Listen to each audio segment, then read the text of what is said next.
I'm so glad to see all of you again in one of our WeZooms. My name is Goldie Rechkiman.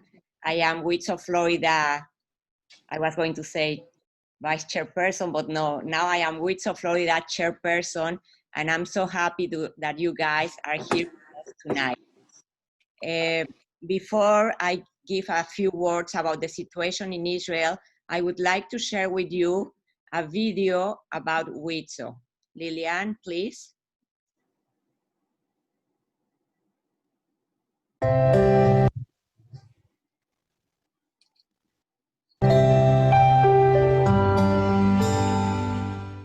We, WITSO women, will do everything we can to protect our children. Thousands of children and staff are returning to our daycare centers, schools, and youth villages. To keep them safe, we need to provide vast quantities of protective and sanitary material and equipment. The cost is enormous. The need is very, very urgent. Please help us by giving generously to our campaign, protecting our children. Thank you.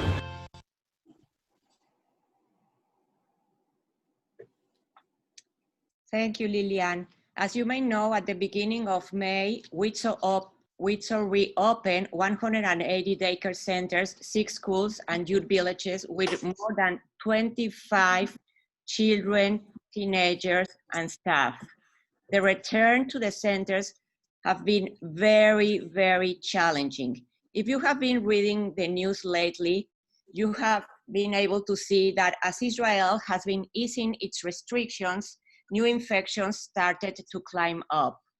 As of yesterday, more than 400 students and teachers from all over the country tested positive for coronavirus. Around 140 schools had to be shut down, and thousands of students, and I have 2 sources, so between 18,000 and 24,000 students and staff are now in quarantine. You may ask, why does this have to do with us? Well, WITSO in our centers is the one that provides for the protective and sanitary equipment for all our children, our teenagers, and our staff. So we need to fund all this equipment. As you know, this Sunday is Father's Day. So if you haven't bought any present, or if you would like to give the fathers of your life a gift of life and a gift of love, please make a donation to WITSO. Our website, www.witsoflorida.org. Thank you so much. And now I would like to introduce you our guest of honor, Milton Cohen Henriquez, whom I had the honor and pleasure to meet in the 1980s while I was living in Austin, Texas. Milton sent me his resume, and if I have to read it, believe me, it will take me at least 20 minutes. So I'm glad he sent me a concise bio of himself. Milton is a graduate of the School of Law and Political Science from La Universidad Santa María La Antigua in Panama. He's a consultant, a coach, a communicator, and has been the Ambassador of Panama, the Minister of Government in Panama, Ambassador of Panama in Spain, the Minister of Government in Panama, Senator in the Panama Senate, and President of the political party Partido Popular. He was also the Vice President of the Center Democratic International. Before I give the floor to Milton, I would like to ask you, if you have any question, please write all your questions on the chat, and he will gladly answer them for you. And now with you, let's give a nice welcome and a round of applause to Milton Cohen Henriquez. Thank you, Milton. Thank you very much, Goldie, and thanks to all that are participating in this video conference. There's a phrase in our book, Kohelet, that says, "There's nothing new under the sun." And this phrase that seems to be very modern is not new. And I say this because we are living some extraordinary times, and we have been under a plague. We have been in seclusion in some sort of desertic environment, and now we are about to go back to normal. But this is not the old normal, this is the new normal. And we have to, we can't ignore that all this happened before, during, and after Pesach, and then Shavuot. So what can we learn, and what parallelisms can we produce out of this? When we read the story of the Exodus, we read about Paro, the Pharaoh. He is not only an absolute monarch, he is a God king, or king God, God king. Because the Egyptians considered their pharaohs to be gods. So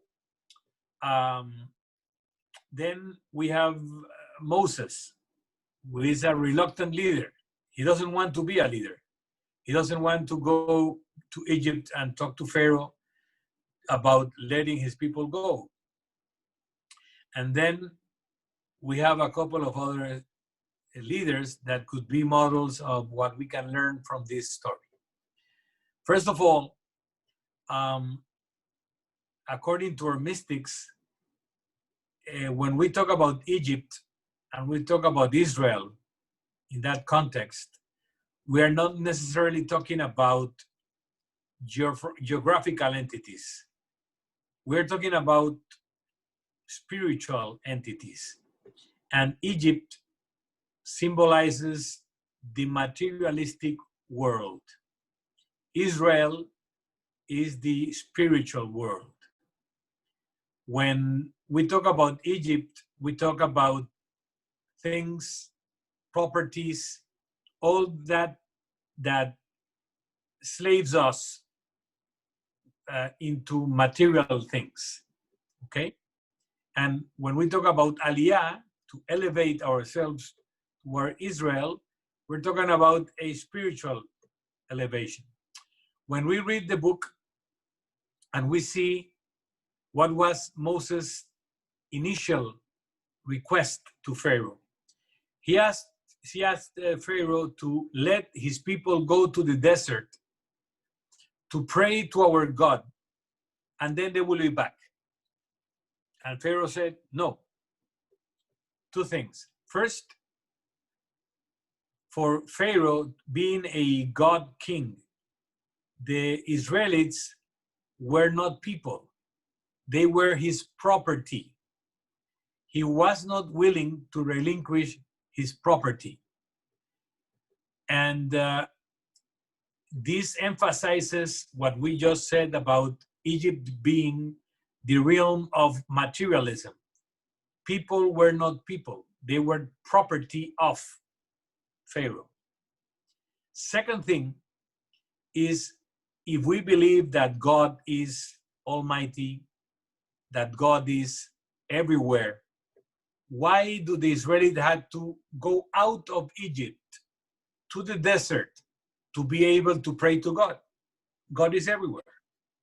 Because God needed us to abandon the materialistic enslavement, to be able to be elevated, to make aliyah towards the message he was going to convey. So that's why we needed to abandon Egypt and to be in a desertic area, an area without material things, but only spiritual things, so we could be pure enough to receive the Torah, the Ten Commandments and the Torah. Now, Pharaoh's heart was hardened. He didn't want to let our people go. So God sent the plagues, 10 plagues. Now we have just suffered one plague because we were very attached to all the materialistic and the normal things that we were accustomed to do, that left no time to family, to synagogue, to community, to all the other things that now we discover are the most important things when you are detached of all the materialistic environs that we were surrounded by before this one plague. So this one plague should have loosened our attachment to materialists and should have made our hearts more bland or more, soft to receive the message we should have received and learned about from. But Pharaoh's heart was hardened, so one plague was not enough. So he had to suffer, and the Egyptians had to suffer 10 plagues. Something also important, we talk about Pharaoh and his hardened heart and his materialistic approach towards the people and everything. And then we have the people of Israel. When they were free to go, not all of the Israelites decided to go. Some stayed. And with the Israelites, other peoples joined the march. So it says in the Bible that the Israelites and other peoples went out with Moses. So this message about liberation, about freedom, is not exclusive to the people of Israel. It's a worldwide message of liberation. And all peoples are welcome to free themselves from Mitzrayim and to elevate themselves towards Israel. Now, we talk about Pharaoh. Let's talk a little bit about Moses. According to our sages, Moses was the most humble person in his generation. Moses, the same guy that talked to God, was humble. Very humble, the most humble. He was also reluctant to become a leader. He didn't want to become a leader, but he did become, and he accepted the task out of his love for the people, out of his devotion to God, out of responsibility. And it was not a 4-year term or an 8-year term. It was a 40-year term. And along those 40 years, Moses suffered rebellions, gossips, complaints. He even tells God, this is a hard, de dura cerviz, hard-necked, we say in English? Stiff-necked people. This is stiff-necked people. And the Israelis not only rebelled against Moses, they also rebelled against God when they did the golden calf. And when God lost his patience and decided a couple of times that he would destroy the people of Israel, Moses said, don't destroy them, kill me. Destroy me, not them.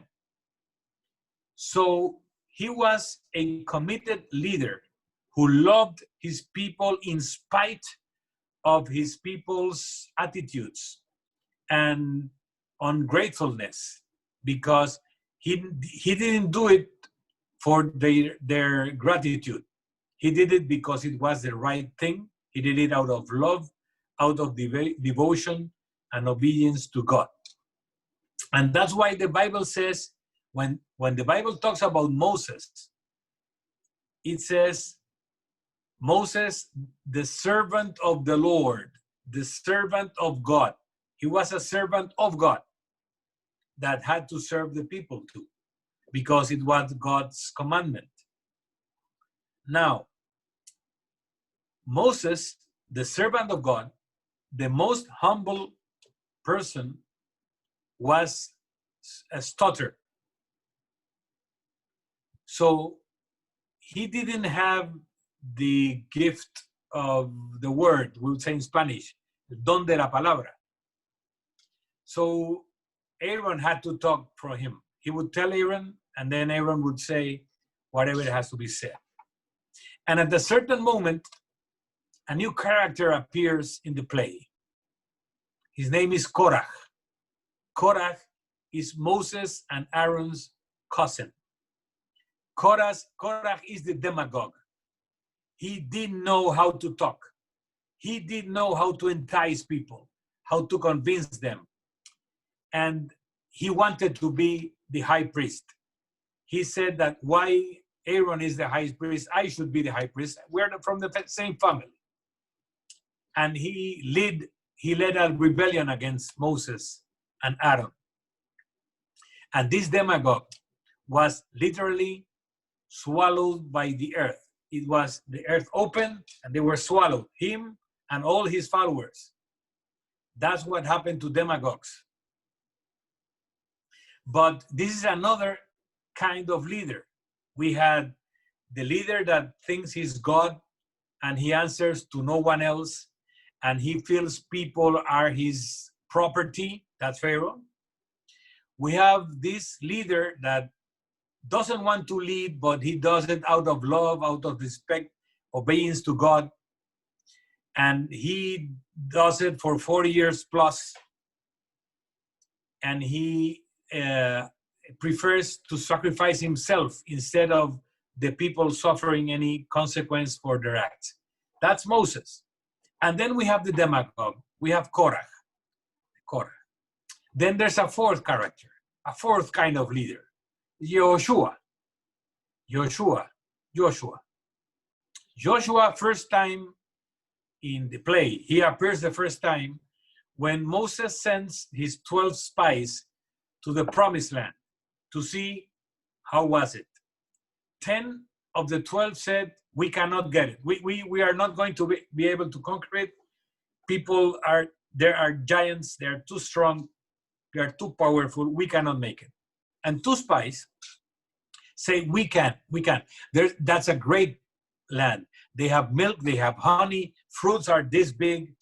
And the symbol of the 2 spies carrying these grapes this big is today part of Israeli currency and symbolism. One of those spies is Joshua. Joshua is one of the 2. And after that, he becomes Moses' assistant. So when the Bible refers to Moses, it says the servant of God, the servant of the Lord.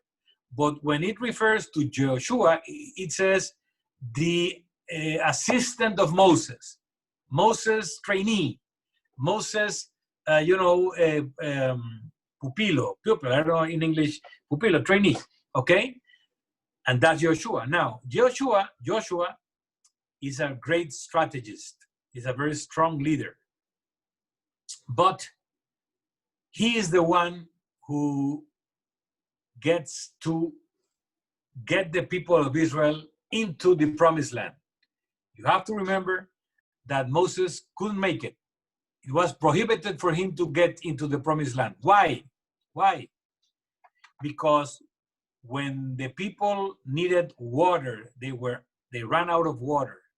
God tells Moses, go to this stone and talk to it. Talk to the stone and request it to give water. But when Moses goes to the stone, he doesn't talk to the stone.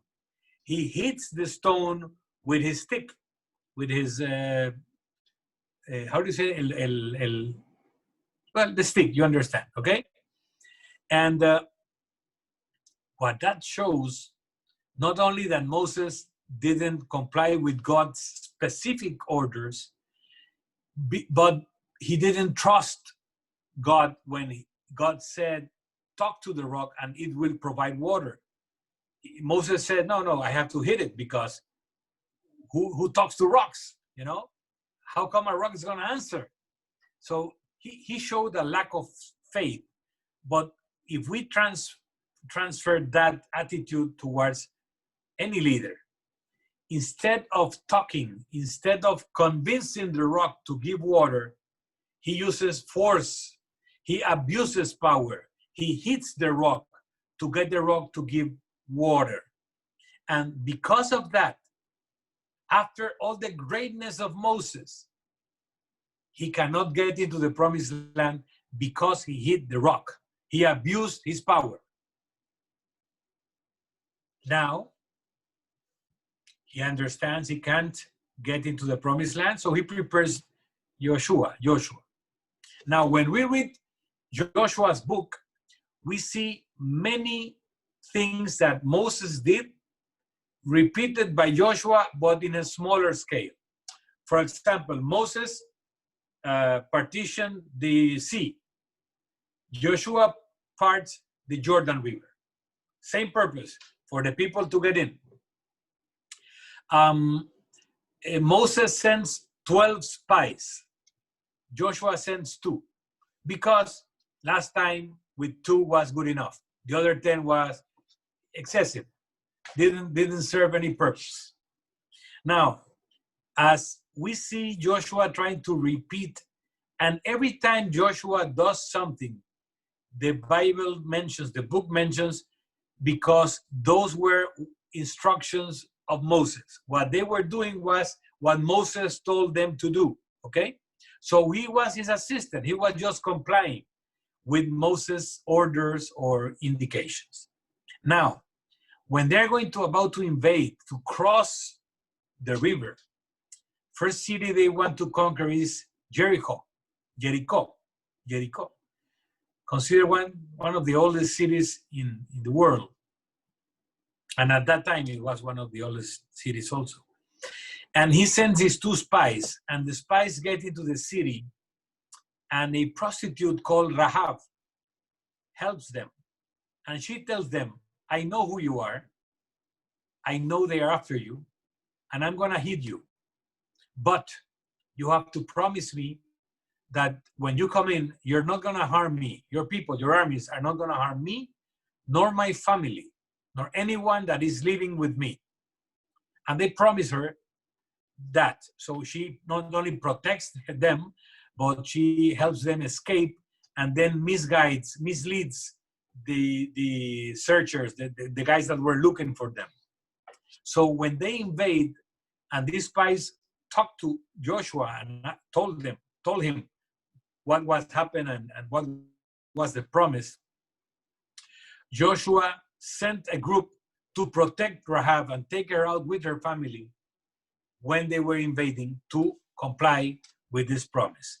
So Joshua is a man of his word. He's a man of honor. Something that happened before the invasion, because they were already conquering some cities in the other side of the river, what is called today the Transjordan, or the Kingdom of Jordan. The leaders of a people, of a group, came to them in the encampment and told them that they came from far away, but they heard the mightiness, the power of the Israelites, and they wanted to be protected by the Israelites and to get a promise that the Israelites will not harm them or attack them. And Joshua gives the promise, says, we will do that. But when they get into Canaan, they find out that these people lived in Canaan. They had cities there. And when they are about to conquer them, they come and say, look, you promised us you were not going to attack us. But Joshua said, but you told us you came from far away. You didn't tell us you were living in Canaan. Yes, because we were afraid. But you promised. So Joshua said, we will keep the promise. We will not attack you. We will not destroy you. But you will become our servants, our water boys. So they tricked him, but he kept the word. He only made them pay a small price for protecting them, but he kept his word. So he was Moses' assistant. He portrayed himself as a small Moses. He was a man of his word, a man of truth, a man that when he came as a spy to Moses, told him what he really saw and he could see the real probabilities of what the Israelis could do when they have to conquer the promised land. But then, along the book of Joshua, the most repeated phrase is Hazak ve'ematz. If we translate Hazak ve'ematz to today's terms, it would be something like empowerment, empower yourself. When we see Joshua's leadership, he consults a lot with the tribal leaders. He does things in consensus. He's a strong leader, but he works with the people as a team. And he empowers them, and he empowers himself as a leader, because he's the kind of leaders that leads the people with the people. When we read about the success of the Tzahal, of the Israeli army today, in these times, one of the reasons that strategists say that the Israeli army is so effective is that in most armies, the commanders say, go. In Israel's army, the commanders say, follow me. They are in front. They are the first ones to go. If we remember one of the epic moments of the Israel Defense Forces, the rescue in Entebbe, the only soldier that died was the commander, was Yoni Netanyahu. He got the shot because he positioned himself in the riskier position. That is the kind of leadership that Joshua gave. And today, in the Israel's army academies, they study Joshua's strategies. Something else, Joshua used innovation, of course, because God says, in the strategy. For example, Jericho's walls were famous in the world to be the walls that could not be taken down. They were the most impressive, big, and strong walls there were in any city. Important that Joshua decided to conquer this city first. After they conquered Jericho, other cities would just surrender. Because if you can conquer Jericho, you can conquer anyone. But how did they take down those walls? God said, circle the city for 7 days, 7 times per day. First, the Kohanim will go in front with shofarim, sounding the shofars. And that they will do for 6 days. On the 7th day, when they did the circling and they sounded the shofarim, all the Israeli army and all the Israeli people had to shout. And this sonic boom destroyed the walls. It was an invisible force that destroyed and took down the most powerful walls. It's like the virus. You don't see it, but it can take down many things. It took down the way of life. So Joshua is a very interesting kind of leader, different from Moses, but the leader that was needed to conquer the promised land. Maybe Moses was not the kind of leader to conquer the promised land. Maybe Moses was the leader that did very important things. We spent 40 years in the desert going rounds, when today with Waze you can do the trajectory in 6 hours. They did it in 40 years. They didn't have Waze also. But the purpose was for the old generation to die. Why? Because they were old? No, some of them were old, but some of them were young when they left Egypt 40 years before. It's the mentality that had to die. The slaves' mentality. The only way to conquer the promised land, the only way to make aliyah is to be free. But you can be free, bodily free, but not mentally free. So Moses had to guide the people to be not only physically free, but mentally free, and to receive the law. The law, the Ten Commandments and the Torah is the blueprint for Israel. You cannot build the promised land without the blueprints. So first you have to be instructed, you have to be trained, you have to be liberated, and then you are prepared to get into the promised land. So coming back to our times, we have suffered the plague. We have been for 3 months in a desert, in our houses, only with us, with our immediate family maybe, some completely alone. And we had this beautiful opportunity for introspection, of making an inventory on what's important and what's not, what is something of life and death, and what is something that is not that important. And now we are about to enter the promised land, the new times. And we should have learned in this desert and from this plague how the life that we're gonna have from now on should be lived. That's it.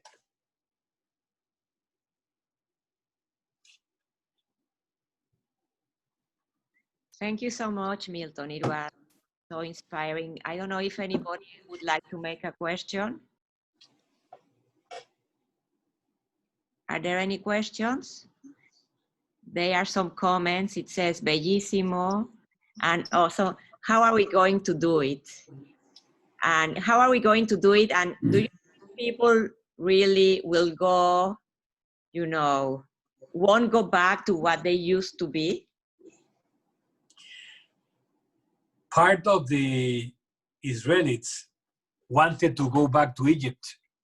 Some of them stayed, but some of them, when they were in front of the sea, before the sea parted, they said, we had houses and food in Egypt. We brought his to be drowned. You brought us here to be drowned, without faith, of course.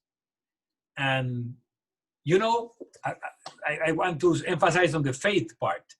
You know that the sea didn't part until the water was up to the noses. When Nachshon got into the water because he believed in Moses and in God, the water didn't part until the water was up to his nose. Then it parted. So anyone else, when the water was up here, would go back. Nachshon kept on going.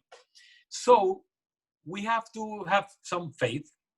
We have to trust what we have learned, and maybe we are not going to find that the world has changed until the water is up to our noses. Now, people are going to want to go back to whatever their life was before this situation. The problem is that that world doesn't exist anymore. So we should go on and get into the water and walk and you know, go to the other side and then learn all the lessons we should. The problem when you don't learn the lessons, as that you get it again. The problem with Pharaoh, with their first plague, is that he didn't learn the lesson. So if we don't, we're gonna get the second, the third, the fourth, until we get it. Wow, that's scary. Somebody wrote, love the comparison between the Exodus and the COVID-19 time we're going through, thanks. And somebody else is asking do you think we have leaders like Joshua now? Very good question, because I don't think that Joshua was a indispensable leader. Joshua's leadership was of empowerment. So what we really need is all of us to be empowered.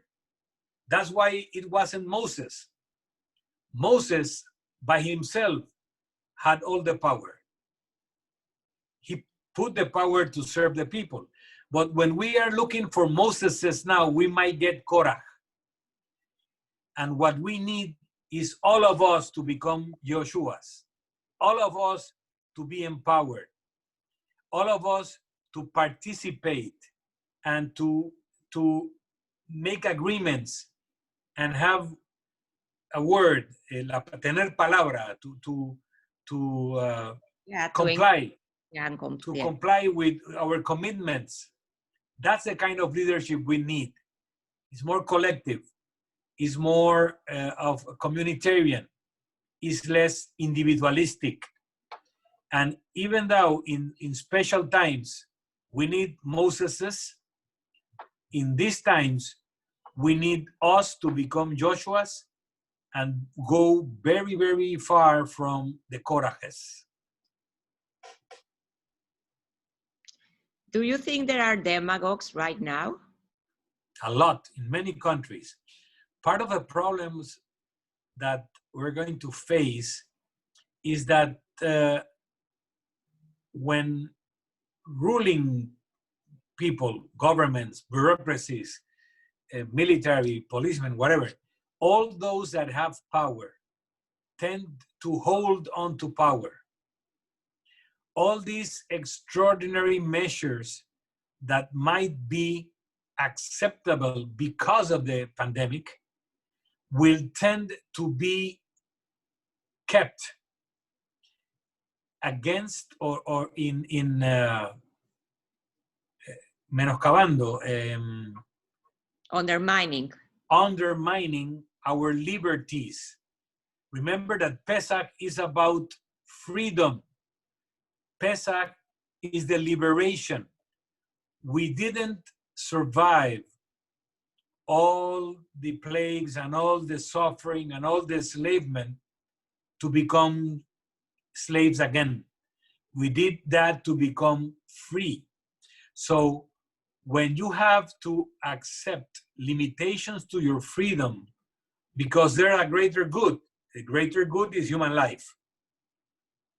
Every norm, every one of the 613 mitzvot except 3 can be transgressed to save a life. Okay? That's in our sages' sayings. You should only let yourself be killed or die if they want you to perform prohibited sexual relationships between father, daughter, mother, son, etc. If they ask you to kill someone else, and if you are to desecrate the temple. Out of that, you can eat ham, you can violate the Shabbat, whatever you have to do to save a life. So if that's in religion, well, that also applies in democracy. Most of our liberties were limited because we had to save lives. Fine. Now we know more than 3 months ago. Now we know how to handle these things without such restrictions of liberty. New Zealand just opened it up completely because they have no more cases. Important thing for WISO, most of the countries that were successful handling this crisis were headed by women. And that's another talk that I do about feminine kind of leadership. Feminine kind of leadership is not reduced to women as masculine or chimpanzee. I talk about chimpanzees and bonobos. I read it.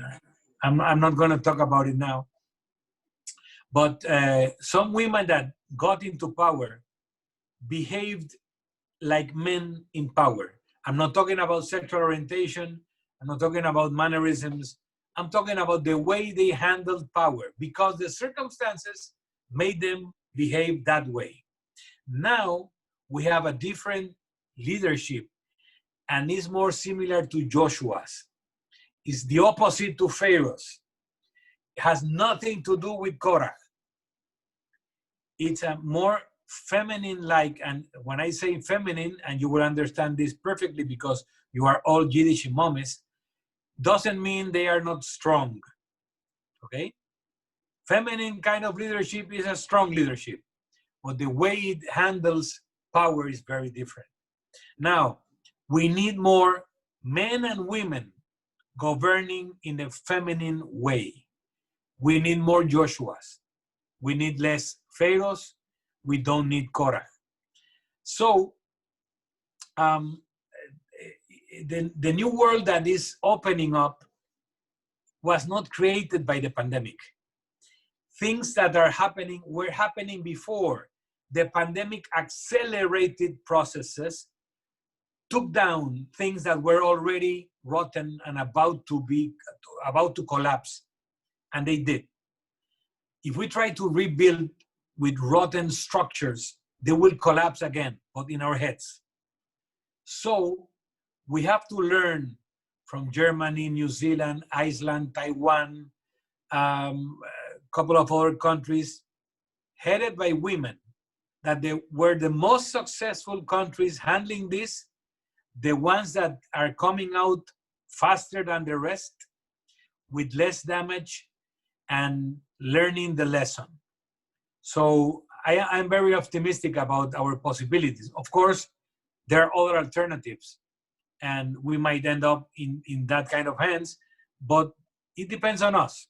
It depends on us. If we understand that we're not slaves anymore, and we won our freedom and we can get it back, I think we should.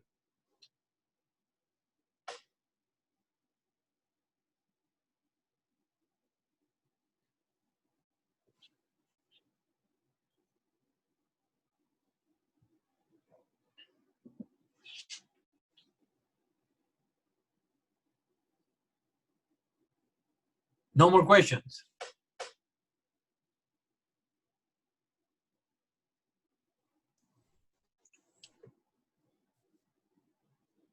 Goldie is mute.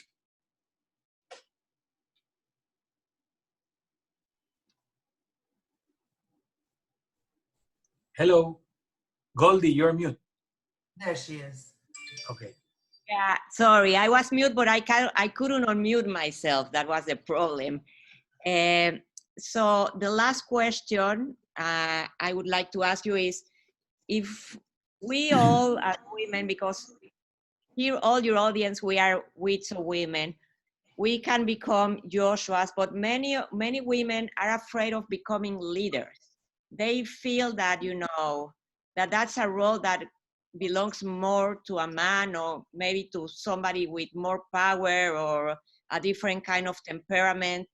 What suggestion or what advice can you give all of us to become, you know, the leaders that WITSO and, you know, this country needs nowadays?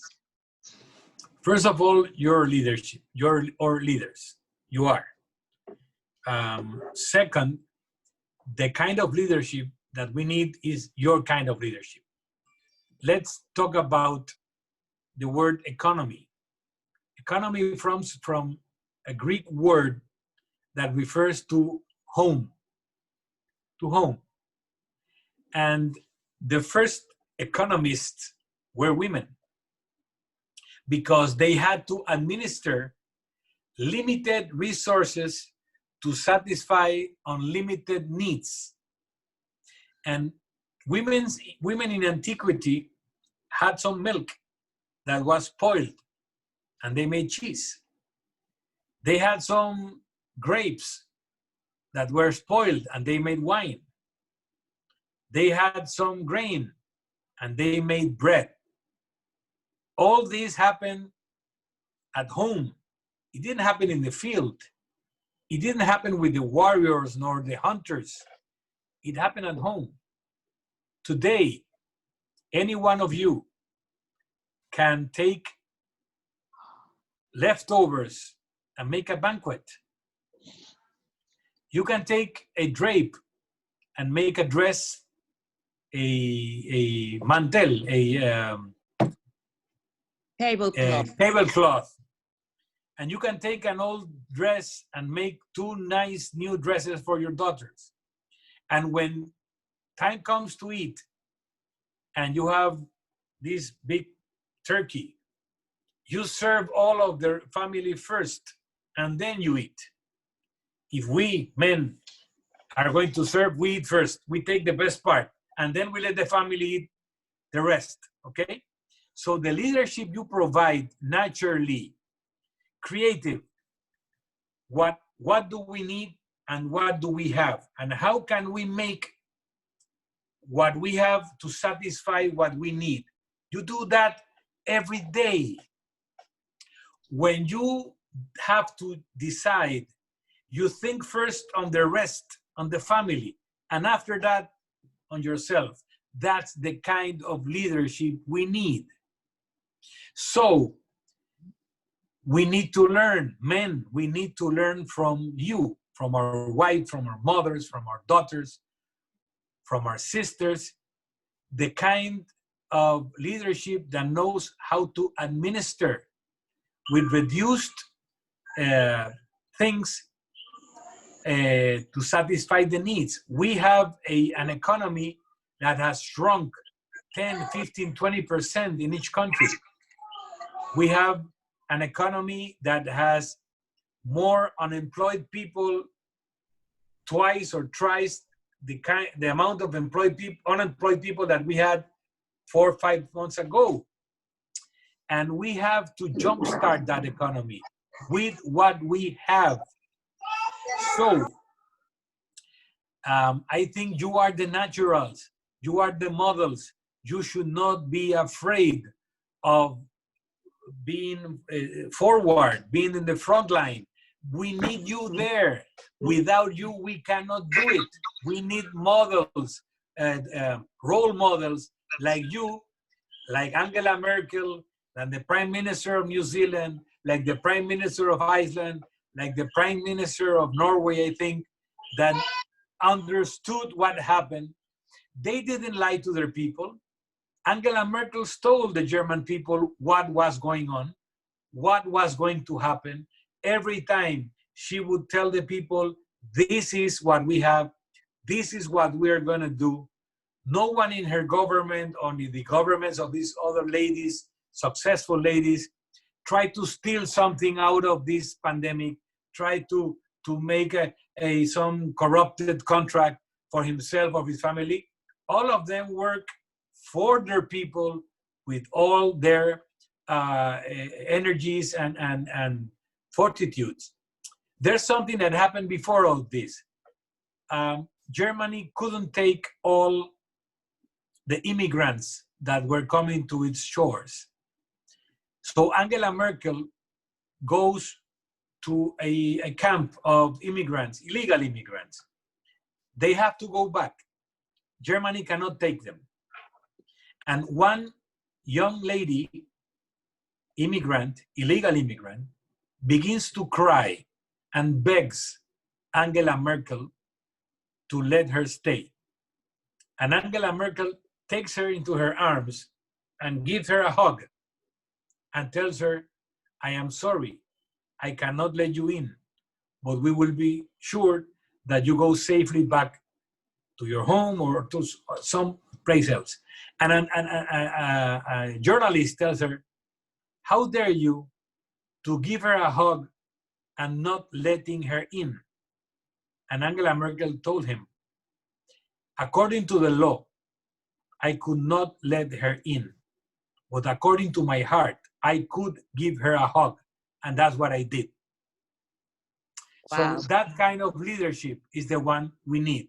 A firm, strong, law-obedient leader that gives what she can give to the people, even if that is just a hug. And maybe a hug is what this lady needed at that moment. And she gave her that. Beautiful, Milton. Ana, say a few words. I just wanted to say that this man that you see in front of you, I met as a little boy. I saw him grow up. He's the brother of one of my best friends in the world. I love him very much, and I'm very proud of you, Milton. And I'm happy Hola, to Hannah. see you and to see you. And saludos y besos desde Puerto Rico. And Gracias. I learned a lot, and I'm gonna use it. But I'm very, very happy and proud to see you where you are. Thank you very much. Thank you very much. Bye, Hannah. Okay, I think we don't have any more questions. Milton, I would really want to thank you a lot. Your words were beautiful, were inspiring. They motivated us, especially now in these difficult and challenging times where, you know, we do not know what to expect. Sometimes we do not know how to act. We do not know if we are doing the right or wrong thing. But as you said, you know, as WITSO leaders, we are doing whatever we can, and our love for Israel, it will be always there. And Hazak Vematz. Hazak Ve'ematz. Thank you very much. So much. Thank you, Bye. Milton. Bye-bye. Bye-bye. Thank you. Everyone's unmuted.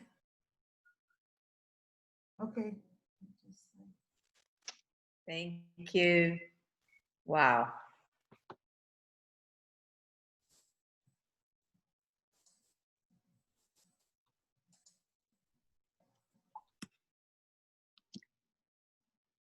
If you want to make a donation, please go to witsoflorida.org, protect our children. As I told you, Father's Day is coming now, and now it's the time to give the fathers of our life a gift of love and a gift of life. Thank you so much, everyone. Good night.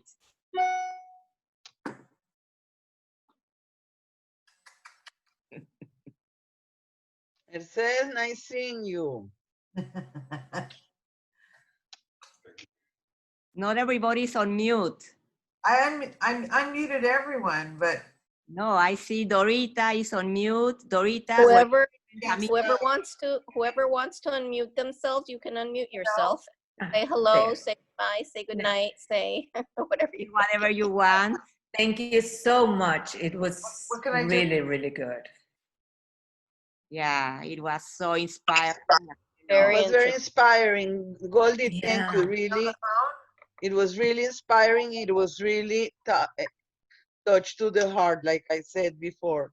okay, do that because it's 9 o'clock, so I'm going to exit out of this. Night, everyone. Okay. Bye-bye. Bye. Thank you. Lolita, see you tomorrow. Ciao. Okay. Hi, Goldie. Thank you. Thank you. Bye. Tomorrow, mañana. Mañana. Buenas noches. Good night. Buenas noches. Good night. It was very good. I loved it. I Thank loved you. it. Thank you, Goldie. It You're was very really welcome. good. Thank you, Dorita. Thank you, Milton. Good night.